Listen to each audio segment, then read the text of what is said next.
હે તાર જમી એ બેન કે લગ્ન કરે ઓ ઘેર લાયા અત્યારનો ટાઈમ 11 વાગ્યા જેવો ટાઈમ થયો આ ભાઈ મળવા જવાનો અને એ જ ગામમાં એક બેનને ડિલિવરીનો પ્રસંગ નહોતો અને આપણે જેમ વડનગર દવાખાના લઈ જઈને હું આપણા પરામાં આવે ને એમ એટલે દાડો આથવી ગયો એટલે પેલો બહેરો હતો ને એને કીધું કે ડૉક્ટરો દાડો આથવ્યો ને આ તો ગોમડા જેવું શહેર છે એટલે અત્યારે ડૉક્ટરો રહી નહીં હવે હું ના ઘેર જતા રહે તો આ ગામમાં આપણે રહીએ તો કોઈક આપણને સેવાય કરે તો શહેરમાં કોઈ સેવા કરવા આવે એટલે આ બેન નિહાળ જેવું હતું એમાં આ બે જણા રહ્યા 10-11 વાગ્યા એટલે બેનને ડિલિવરીની પીડા ઉપડી એટલે બેનને કીધું કે મને ડિલિવરીની પીડા ઉપડી છે ને ડિલિવરી થવાની તૈયારી છે અને ભગવાનની દયા થઈ અને સાહેબ બાળકનો જન્મ થઈ ગયો એટલે આ બેનને કીધું એના ઘરવાળાને કે હવે તો દવાખાને નહીં જવું પડે મને ભૂખ એટલી લાગી છે તમે ખાવાના લો તો બાળકને ખાઈ જો એટલી ભૂખ લાગી છે ગમે ત્યાંથી ખાવાનું લાવો પેલો ભાઈ કે રાતના 11 વાગે ગામમાં કોણ જાગતું હોય કે જાગે કે ના જાગે જાઓ ભગવાન માતાજી ઉપર વિશ્વાસ રાખી અને તમે મહેલામાં જઈ અને ટોકો પાડી કહેજો કે આવો બનાવ બન્યો છે ને કોના ઘેર બપોરનો રોટલો હૂકો એક હાથની હથેળી જેટલો હોય ને તો આલો તો મારા 2 જીવ બચી જાય આ ભાઈને મહેલામાં આવીને જાહેર કરી કે ભાઈ કોઈ જાગતું હોય તો મને હથેળી જેટલો રોટલો આલજો મારા ઘરવાળાની ડિલિવરી આવી છે અને ખાધા વગેરે મરી જાય એમ છે 2 જીવ મરી જાય એટલે પેલી બેન જે નવું લગ્ન કરીને આવી હતી ને એ બેન ઓફળી જઈ એટલે બૈરાની વાત બૈરું સમજે અનવર સાહેબે સત્તાર સાહેબે ભજનમાં કીધેલું છે કે ભાઈ જ્ઞાનીની વાત જ્ઞાની સમજે દિલના દર્દ ઓલા દર્દી દિલ જાણે વૈદ્ય હકીમોને નથી સમજાતું નથી રહેવાતું આ તો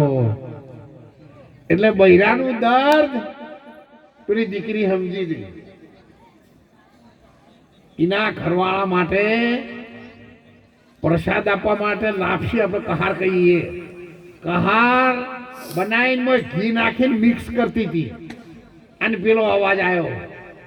એ મારા ઘરવાળાની ડિલિવરીનો પ્રસંગ દેવ થવાની તૈયારી છે કોઈ ખાવાનું હોય તો હાલો એકદમ થોડીને આવો વંડો હતો ને એ આઈને કીધું એ ભાઈ એટલે કે આ કે ઓય આવો તમે ઓય વર મુલાવો એને નક્કી કર્યું કે મારા ઘરવાળાને બે કદાચ આજની રાત ભૂખા રહ્યા હું તો કોઈ મરી જવાના નથી અને લાય ભગવાનના નામ કરીને આપી દઉં આખો તાસ ભરેલો આરસી બનાવી હતી સાહેબ આખો એમને તાસ હલ્દી હવે જઈને પેલા એના ઘરવાળાને આલે એને લાપસીમાં વગળીઓ મૂકી એટલે લાપસી ગરમ હતી એટલે પેલી બેનને કીધું કે લાપસી હાલની બનાવેલી તમને કને હાલી હાલ બનાવી અને હાલ તો લાપસી બને નહીં એટલે કે મને એ ખબર નહીં પણ એ બેન મને હાલવાઈ તાણીને હાથમાં મેદી મેચેલી હતી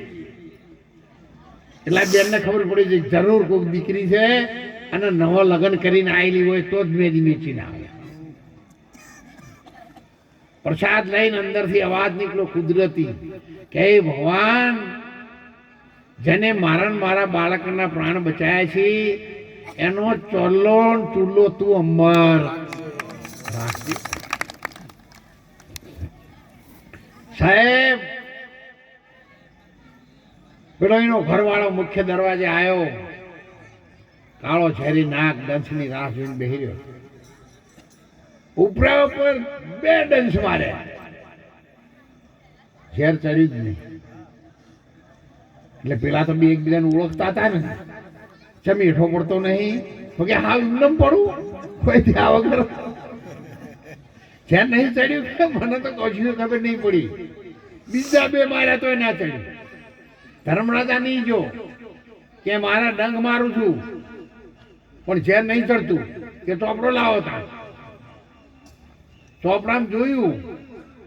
તો કે ભાઈ તારા ડંગ ને કોઈ વળે એવું નહીં એટલે કે ચમ કે તાણ તું ડંખ દેવાનો હતો ને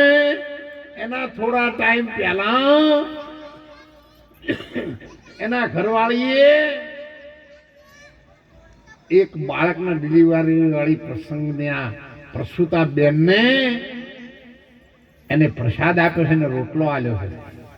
અને એનાથી એનો જીવ બચી ગયો છે. એટલે એનું પુણ્ય તારા દંશ કરતા 1000 ગણું આગળ.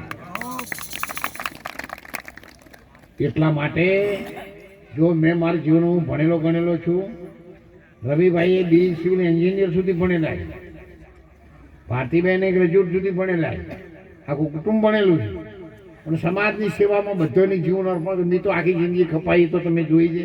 પણ બાળકો પણ તૈયાર થઈ ગયા કે મહારાજ પ્રાર્થના ભોગે પણ તમે જે સમાજની સેવા લીધી છે એ રસ્તા અમે કદી પાછી કોની કરવાના નથી. કોઈ નોકરી કરવા મોકલો તો એન્જિનિયર હોય તો મહિને 2-5 લાખ રૂપિયા કમાય, પણ કમાઈને પછી ના ઘરનું થાય ને સમાજનું શું થાય? સમાજની બીજાની જમીન રાખે, પાછા ઓછી કરે સમાજમાં. એટલે એના કરતા સેવા સારી. એટલે સૌને મારી વિનંતી છે, એક રોટલાનો ટુકડો કોકના અંદરથી જઈ અને એવો અવાજ લાવશે ને સાહેબ, તમે અહીંયા દાન આપશો ને, રણુજામાં એ દાનનો એ ઘઉંનો કોઈ પ્રસાદ લેશે અને અંદરથી સાહેબ એનો અવાજ નીકળશે ને તો તમારી હાથ ભીધી સુધી ભગવાન કોઈ દાડો વંચ નહીં આપે. એટલા માટે ખાઓ પીઓ ખર્ચો પ્યારે ધર્મ પુण्य कुछ कर लो, यही तेरे संग चले नहीं तो फोकट जाएगा. फिरा समझ मन मेरा आखिर होगा जंगल का. ભારતીબેન અત્યારે હાલ ત્યાં